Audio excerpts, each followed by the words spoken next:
दोस्तों, आज अपन जिस किताब के बारे में बात करेंगे उस किताब का नाम है द माउंटेन इज़ यू।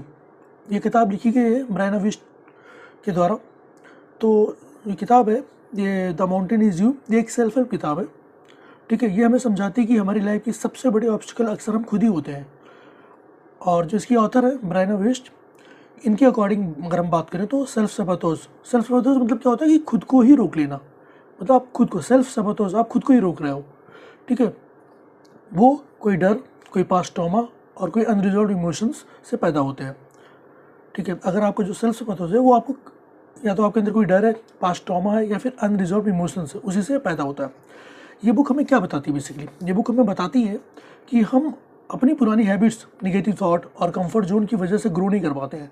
जब तक हम अपनी इमोशंस को समझ कर और उन्हें हील नहीं करते हैं तब तक चेंज पॉसिबल नहीं होता है। इस किताब को पूरी पढ़ने के बाद जो तीन, काफ़ी अच्छी किताब है, ज़्यादा बड़ी नहीं है, लेकिन इस पूरी किताब को पढ़ने के बाद जो तीन सबसे बड़े, सबसे कोर मैसेज है ना, उसमें पहला ये है कि तुम जिस माउंटेन से लड़ रहे हो ना, वो बाहर नहीं है, वो तुम्हारे अंदर का ही है। ठीक है, पहला। दूसरा क्या होता है कि अवेयरनेस और इमोशनल हीलिंग ही रियल ट्रांसफॉर्मेशन है। तो अवेयर रहो और अपने इमोशनली अपने आप को हील करो, तभी आपका रियल ट्रांसफॉर्मेशन होगा। तीसरा है कि डिसिप्लिन, सेल्फ लव और रिस्पॉन्सिबिलिटी से ही लाइफ बदलती है। ठीक है, ये तीन इसके कोर मैसेज हैं। ओवरऑल अगर हम किसी को बताना चाहें दो लाइन में ना इस किताब के बारे में, तो ये बुक एक गाइड है जो सिखाती है कि खुद को समझना ही सबसे बड़ी जीत है। अगर आपको, मतलब ये बुक आपको ये बताती है ना कि अगर आप खुद को समझ लेते हो तो वही आपकी सबसे बड़ी जीत है। और जब तुम खुद के अगेंस्ट लड़ना बंद कर देते हो तब लाइफ स्मूथ होने लगती है, मस्त चलने लगती है।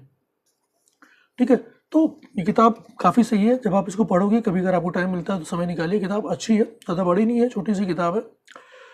और इसके आप हर एक पेज पे, 2-4 पेज पे आपको कुछ अच्छा मिल जाएगा। देखिए, इसमें मैं एक लाइन पढ़ूंगा बस कि fear is not going to protect you, action is. आपको फियर नहीं प्रोटेक्ट करेगा, आपको जो प्रोटेक्ट करेगा वो है action. Worrying is not going to protect you, preparing is. किसी चीज़ के बारे में वरी होके आप अपने आप को सुरक्षित नहीं महसूस कर सकते हैं। अगर सुरक्षित महसूस कर सकते हैं तो प्रिपेयर होके। Overthinking is not going to protect you, understanding is.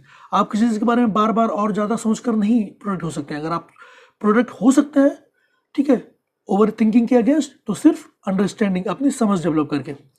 तो आप इस किताब को पढ़िएगा जब भी टाइम मिले और बताइएगा कि कैसी है।